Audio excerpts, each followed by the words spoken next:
1, 2, 3, 4, 5, 6, 7. Hayo, siapa yang masih kayak gitu caranya? Jangan ya. Kalau datanya nanti banyak, wah bakal pusing nih kepala ngitungnya satu-satu. Kita pakai rumus aja biar lebih cepat. Pertama, kita buka dulu Visual Basic dengan menekan tombol Alt LV.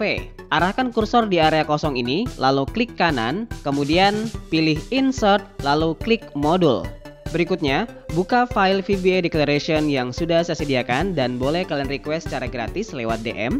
Copy paste isinya ke dalam VBA Declaration ini untuk mengaktifkan rumus perhitungan warnanya. Close Visual Basic-nya. Lalu pada sel pertama kita langsung masukkan rumusnya ya. Sama dengan count if color seperti ini. Aktifkan dengan menekan tombol tab, lalu klik sel yang menjadi acuannya. Dalam hal ini kita akan mengklik sel acuan pertama yaitu warna merahnya. Lanjutkan dengan titik koma, lalu blok area range yang bakal kita hitung warnanya seperti ini.